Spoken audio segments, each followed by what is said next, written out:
वर्षाच्या कॉन्ट्रॅक्ट मॅरेजमध्ये आज ते पुन्हा नवरा-नवरी बनून मंदिरात उभे होते. पण आज जे घडणार होतं, त्यानंतर सगळंच बदलणार होतं.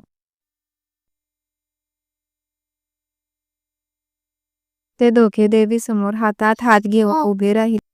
कॉन्ट्रॅक्ट मॅरेज भाग 19 अ सिग्नेचर ऑफ लव्ह. मागील भागात.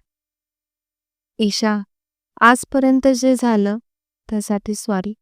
आपण कितीही भांडण केलं तरी ही डील वर्षाची आहे आणि वर्षभरानंतर आपण दोघेही वेगळे होणारच आहोत.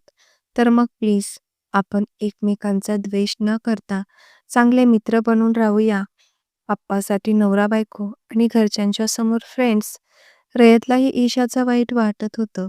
या सगळ्यामध्ये तीही नकळत भरडली जात होती. हे जबरदस्तीचं बंधन निभावताना त्याला त्रास होत होता. तेच बंधन निभावताना तिलाही त्रास होत असेल म्हणून तो व्यक्त झाला होता. पण ती त्याला लाईक करते खूप अगोदरपासून हे त्याला अजून माहीत नव्हतं. आता पुढे. Okay done. ती हसून बोलली आणि त्याने गाडीचं डोअर अनलॉक केलं. त्याने तिच्यासमोर हात दिला. तसं एक नजर तिने त्याच्यावर टाकली. तो तिच्याकडेच आशेने पाहत होता. तिनेही मग सरळ त्याच्या हातात हात दिला. अचानक रयतचा फोन वाजला. मावशी आईंनी फोन केला होता. ते लोक रेस्टॉरंटमध्ये पोहोचले होते. हॅलो मावशी, बोल ना. रयतने फोन कानाला लावला. ईशा स्वतःहून गाडीतून बाहेर येत होती. पण रयतने तिचा हात पकडला होता आणि फक्त 5 मिनिट थांब असे म्हणून तो तिला डोळ्यांनीच खुणावत होता. त्यामुळे ती गाडीतच थांबली होती. अरे, आता उचलूनच घेऊन येतो की काय बायकोला? फोन स्पीकरवर असल्यामुळे गिरीजा मावशी काय बोलत होत्या ईशाला सगळं ऐकू येत होतं. नाही मावशी, येतच आहे. गाडी लॉक करतोय, रयत पटकन बोलला. मावशी आईच्या फोनमुळे आणि फोन स्पीकरवर असल्यामुळे त्याचा गोंधळ उडाला होता. त्याने फोन ठेवून दिला आणि ईशाकडे पाहिलं. ती त्याचा उडालेला गोंधळ पाहून हसत होती. तिला हसताना पाहून रयतलाही हसायला आलं. नाव फ्रेंड्स? त्याने तसंच तिचा हात हातात घेऊन विचारलं. हा, फ्रेंड्स. तिनेही हसून प्रतिसाद दिला आणि मागे रयतने खुश होऊन तसंच तिच्या हाताला धरून तिला गाडीतून उतरवलं. दोघेही रेस्टॉरंटच्या दिशेने निघाले. सगळे भुकेजलेले होते. सगळे एकाच टेबलवर जेवायला बसले होते. रयत आणि ईशा पण त्यांना जाऊन जॉईन झाले. मी काय म्हणतो, आज इथेच मुक्काम करूया. तसेही मंदिर काही अंतरावरच आहे इथून, अरुणाथराव जेवताना म्हणाले. हो, नाहीतरी मावशींना उद्या नवस आणि अभिषेक दोन्ही करायचं आहे. त्यासाठी सकाळचा वेळ उत्तम आहे. हो ना मावशी आई? सुलोचनाताईंनी गिरिजा मावशींना विचारलं. हो, सुनबाई बरोबर बोलल्यात. आज इथेच मुक्काम करू आणि उद्या पहाटे लवकर निघू. मावशी आई बोलल्याप्रमाणे सगळे आपापल्या बुकिंग रूममध्ये झोपायला गेले. ईशाही आतमध्ये आली. आज पण तिला मावशी आईमुळे रयतच्याच खोलीत झोपावं लागणार होतं. ती रूममध्ये गेली. फ्रेश होऊन बाहेर आली. तिने त्याच्याकडे पाहिलं. रयत ही झोपायच्या तयारीत होता. तेवढ्यात दरवाजावर टकटक आवाज आला. तिने डोअर ओपन केलं. मावशी आईंनी एक मोठी बॅग वेटरजवळ पाठवून दिली होती. हे काय आहे? तिने त्या बॅगकडे विचारलं. "अं, मॅम, हे सर्व सामान त्या समोरील खोलीतील त्या वृद्ध आजींनी तुम्हाला द्यायला सांगितलं होतं. उद्या सकाळी तुम्हाला हेच कपडे घालून पूजेसाठी जायचं आहे, असा त्यांचा निरोप आहे. वेटर बोलून निघून गेला. तसं ईशानं एक उसासा टाकला. तिने एक नजर त्या बॅगवर टाकली, पण झोप जास्त लागली होती. तिने बॅग ओपन न करताच झोपी गेली.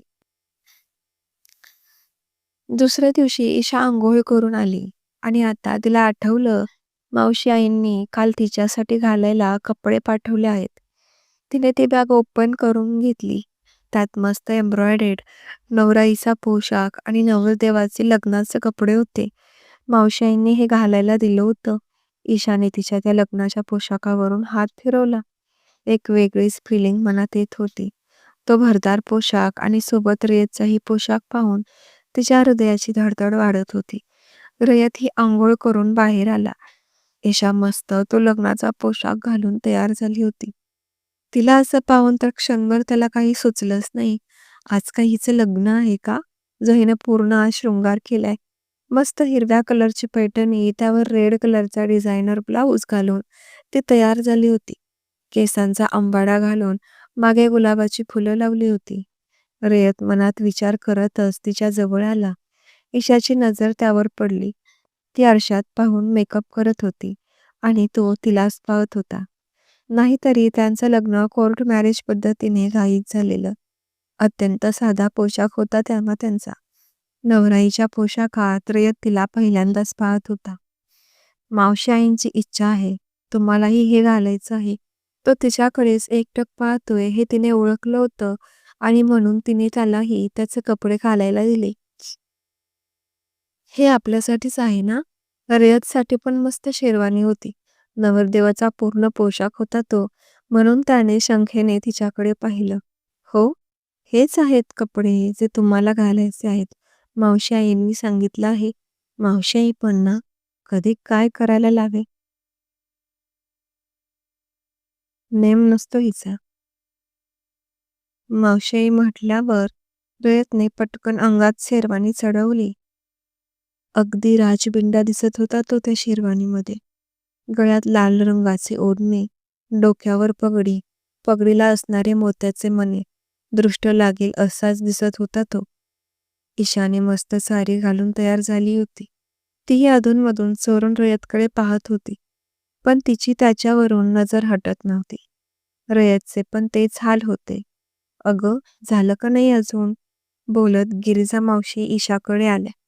त्यांच्या मागे सुलोचनाताई आणि अरुणातराव सुद्धा आले होते. दोघेही दिलेल्या पोशाखात तयार होते. पण त्यांना हे सगळं अनकम्फर्टेबल वाटत होतं. कारणही त्याला तसंच होतं. ना ते खरे नवरा बायको होते, ना त्यांचं आज लग्न होतं. गिरिजा मावशींच्या हट्टापायी ते तयार झाले होते. काय सुंदर जोडी आहे ग बाई माझ्या लेकराची. मावशी आईंनी रयत आणि ईशाला गोंजारलं. त्यांच्या पाठीमागे ईशा आणि रयतला असं पाहून सुलोचनाताई आणि अरुणातराव सुद्धा त्यांना मन भरून पाहत होते. लाखात एक जोडी दिसत होती दोघांची. ईशा, इकडे ये बघू.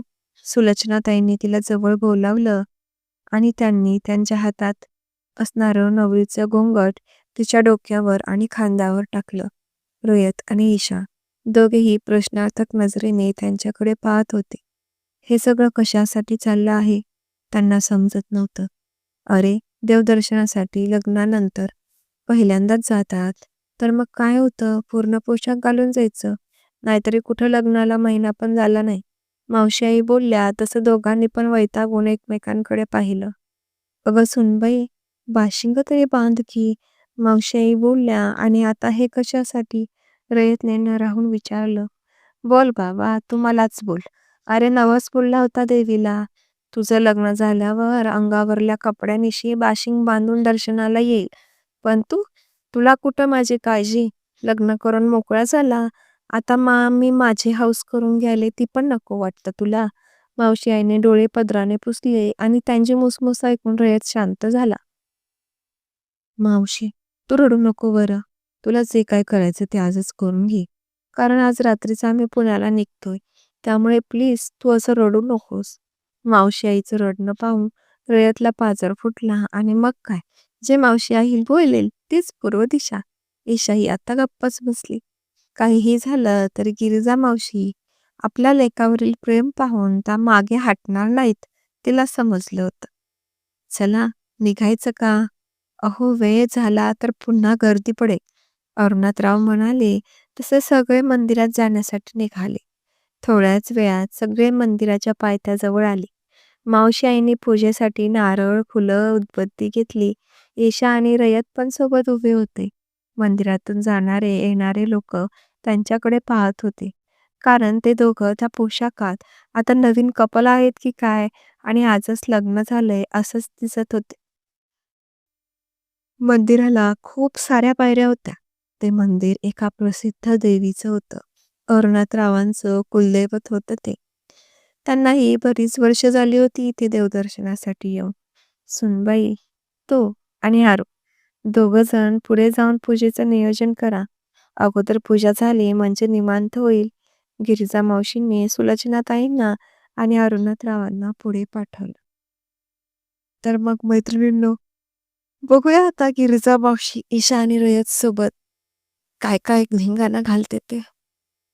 आपले अरुणातराव आणि सुलोचनाताई तर पुढे गेले आहेत, पाठीमागे राहिलेत फक्त ईशा, रयत आणि गिरिजा मावशी. पुढचा भाग पण खूप छान आणि मस्त धमाकेदार होणार आहे. तर भेटूया पुढच्या भागामध्ये. तोपर्यंत हा भाग कसा वाटला एक छोटीशी कमेंट करून नक्की कळवा. थँक यू फॉर वॉचिंग माझे चॅनेल.